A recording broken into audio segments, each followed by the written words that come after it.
आपकी घरों में, फैमिलियों में, सबके ऊपर प्रभु की आशीष हो। आमीन, हालेलुया। और 17 तारीख को बुधवार है ना, बुधवार ही है। Hallelujah, hallelujah, thank you Jesus, thank you Jesus. तो परमेश्वर का धन्यवाद करते हैं कि 17 तारीख से क्या हो जाएंगे, रोजे यानी कि उपवास शुरू हो जाएंगे। हालेलुया, उपवास शुरू हो जाएंगे। अगर आप उपवास रखना चाहते हैं, उपवास भी रख सकते हैं प्रभु के लिए। आमीन। उपवास कब तक है? 2 अप्रैल तक। 2 अप्रैल तक। 2 अप्रैल को गुड फ्राइडे है और 4 अप्रैल को ईस्टर है। गुड फ्राइडे तक क्या है? उपवास का सीजन है। हालेलुया, लेंट सीजन है। हालेलुया। तो उस समय आप उपवास भी रख सकते हैं इन दिनों में। और उपवास किसके लिए रखते हैं हम? आमीन। उपवास हम किसके लिए रखते हैं, क्यों रखते हैं? उपवास रखने का कारण क्या है? हम आत्मा में बढ़े। आमीन। आत्मिक उन्नति करें, आत्मा में ग्रो करें, प्रभु के साथ अपना रिश्ता और मजबूत करें। आमीन, हालेलुया। कई बार उपवास रखते लोग ना दुआ करते हैं ना प्रार्थना करते हैं, उपवास रखा हुआ है। हालेलुया। प्रभु के साथ कोई लेन देन नहीं, प्रभु के साथ कोई मेल मिलाप नहीं, पर उपवास रखा हुआ है। आमीन। उपवास होता किसके लिए है? ताकि आप प्रभु में और ग्रो करें। आमीन। प्रभु में आप बढ़े और हालेलुया आपका रिश्ता प्रभु के साथ और गहरा हो जाए, गूढ़ा हो जाए। आमीन, हालेलुया। प्रभु के साथ आप और अपनी जान पहचान में बढ़ते जाएं। आमीन, हालेलुया। तो 17 तारीख से उपवास पीरियड शुरू हो रहा है। लेंट पीरियड किसको कह सकते हैं? Lent season. तो लेंट सीजन शुरू हो रहा है और आप उपवास कर सकते हैं। उपवास करने के लिए क्या करना है? सुबह उठें, प्रभु का धन्यवाद करें, तारीफ करें, उसकी दुआ प्रार्थना करें और प्रभु जी आज मैं उपवास रखना चाहता हूं, उपवास रखना चाहता हूं, प्रभु मैं उपवास करना चाहता हूं। बस नहाएं धोएं, तेल लगाएं, खाएं पिएं। खाएं खाना पीना नहीं है। आमीन, हालेलुया। खाना पीना नहीं करना है। आमीन। खाना नहीं खाना है, पानी भी नहीं पीना है। हालेलुया।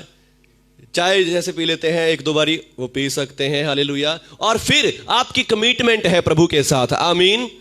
उपवास करते समय आपकी कमिटमेंट है, प्रभु जी मैं रोटी भी नहीं खाऊंगा, पानी भी नहीं पीऊंगा, चाय भी नहीं पीऊंगा, एक भी दाना अपना अंदर नहीं ले जाऊंगा। हालेलुया।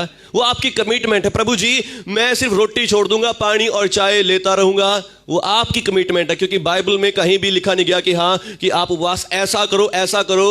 ये प्रभु के अनुग्रह का समय है। आमीन, हालेलुया। हमारे प्रभु ने कोई बंदिश आपके ऊपर नहीं लगाई है। आमीन। आप प्रभु के साथ कमिटमेंट कर सकते हैं, प्रभु जी मैं बीमार हूं, मुझे दवाई भी मेडिसिन लगी हुई है, ये मेडिसिन भी खानी है, इसके लिए मैं एक रस खा के या एक बिस्किट खा के मैं दवाई लेना चाहता हूं, वो भी आप ले सकते हैं। आमीन। क्योंकि हम सब जो करते हैं उपवास, वो है आधा उपवास होता है। हालेलुया। वो आधा उपवास होता है। पूरा उपवास होता है 24 घंटे का, रात और दिन 24 घंटे का पूरा उपवास होता है। और पूरे उपवास में क्या होता है? ना तो पानी पीना होता है और ना ही कुछ और खाना पीना होता है। बिल्कुल पूरा उपवास होना हो वो होता है। हम सब हाफ उपवास करते हैं सुबह से शाम तक का। तो अब वो क्यों करते हैं? क्योंकि प्रभु ने अनुग्रह दे दिया है। हालेलुया। प्रभु की मर्जी है कि मेरे लोग खुश रहें, तंदुरुस्त रहें, चंगे रहें, अच्छे रहें। आमीन। पर उपवास हम करते हैं, उपवास पीरियड रखा गया है चर्च की तरफ से। वो क्यों रखा गया है? वो इसीलिए रखा गया है ताकि आपका रिश्ता प्रभु के साथ बढ़े। आमीन, हालेलुया। जब आप उपवास करेंगे आप देखेंगे आप हर एक बुरी चीज से बचे रहेंगे।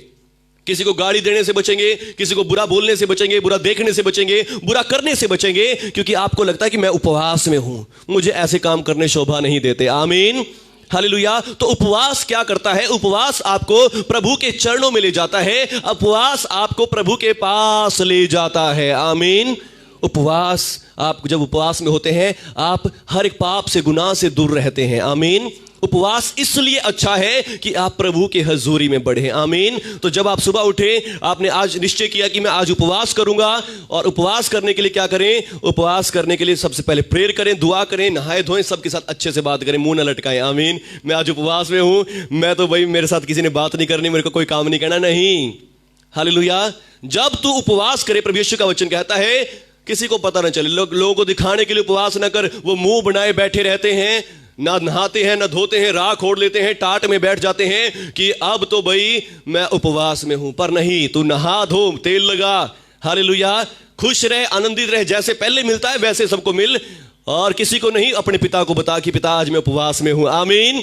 किसके लिए उपवास में हूं? आपके लिए उपवास में। मैं आपके प्यार को और जानना चाहता हूं। आमीन। मैं आपके प्रेम को और गहराई से समझना चाहता हूं। मैं आपकी दया को और समझना चाहता हूं। हालेलुया। मुझे वचन दें आज के लिए। आमीन।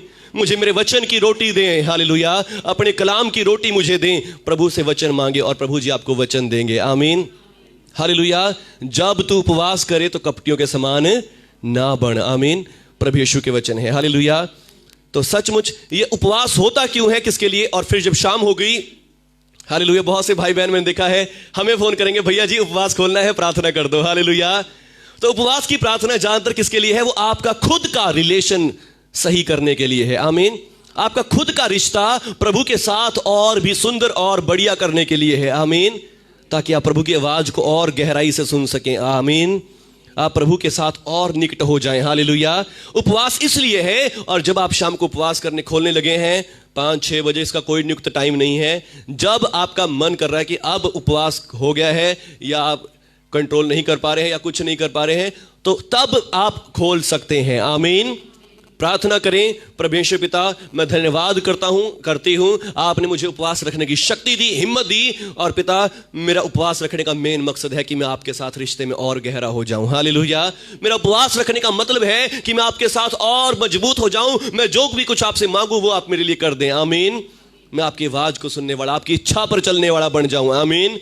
मेरे प्रार्थना करने का मतलब है कि आपके राज्य की वृद्धि हो, आपका राज्य बढ़े, आपका राज्य आए, आपकी महिमा हो मेरे जीवन से। आमीन।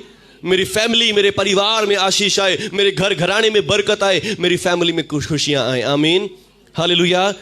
क्योंकि यीशु मसीह के आने से अब क्या हो गया है? अनुग्रह का समय शुरू हो गया है, दया का समय शुरू हो गया है। और अब आप उपवास, प्रभु का वचन कहीं आपको आज्ञा नहीं देता कि आप उपवास करें, पर प्रेरित पौलुस ने उपवास करे और प्रेरितों ने उपवास करे। वो कहते हैं हमने बार बार उपवास करने में लगे रहते हैं। क्यों करते हैं? ताकि आत्मा में बढ़ सके, किसी और के लिए आशीष का कारण बन सके। आमीन। हालेलुया। तो सचमुच जब आप आत्मा में ग्रो करेंगे, आप अपनी फैमिली के लिए, अपने परिवार के लिए, सबके लिए आशीष का, बरकत का कारण बनेंगे। आमीन। हालेलुया। बोलो यीशु मसीह की जय। आमीन। और आज का वचन भी था जो पापा ने पढ़ा है, वहां पे क्या लिखा है? मसीह जीवन की भरपूरी। अतः जैसे तुमने मसीह यीशु को प्रभु करके ग्रहण कर लिया है, उसमें जड़ पकड़ते उसी में चलते रहो, और उसमें जड़ पकड़ते बढ़ते जाओ, और जैसा तुम सिखाए गए वैसे ही विश्वास में दृढ़ हो जाओ। आमीन। हालेलुया। जैसा तुम सिखाए गए हो उस विश्वास में दृढ़ हो जाओ। आमीन। जब आप नॉर्मली कंडीशन में होते हैं, बिना उपवास के होते हैं, आपको कुछ भी सुना दे, सिखाया जाए, वो जल्द से भूल जाता है। आमीन। हालेलुया। वो जल्दी से भूल जाता है, वो आपके दिमागों से निकल जाता है। पर जब आप उपवास में होते हैं, उपवास में आकर जब भी कोई आप दुआ करते हैं, जब भी आप कोई वचन पढ़ते हैं, वो कभी आपके दिमाग से नहीं निकलता। आमीन। क्योंकि उस समय आपकी बुद्धि, आपका आत्मा ज्यादा काम करता है, शरीर क्षीण हो जाता है। आमीन। और लिखा है शरीर पर मन लगाना तो मृत्यु है, पर आत्मा पर मन लगाना जीवन और शांति है। जब आप उपवास करते तो आप अपनी आत्मा पर मन लगा रहे होते हैं। आमीन। आप अपनी आत्मा को चार्ज कर रहे होते, आप अपनी आत्मा को खाना खिला रहे होते हैं। आमीन। और आत्मा पर मन लगाना जीवन और शांति है, शरीर पर मन लगाना तो मौत है। आमीन। शरीर पर मन लगाना क्या है? जितना इसकी केयर करेंगे उतना ही ज्यादा आप क्या कर रहे हैं? इसको खत्म कर रहे हैं। हालेलुया। परमेश्वर मसीह कहते हैं अपनी आत्मा पर मन लगाएं। आमीन। हालेलुया। अपनी आत्मा पर मन लगाएंगे उतना ही ज्यादा आप अपने शरीर, अपनी फैमिली, अपने जीवन को तंदुरुस्त और चंगा रख सकते हैं। आमीन। हालेलुया। हो सकता है शायद आप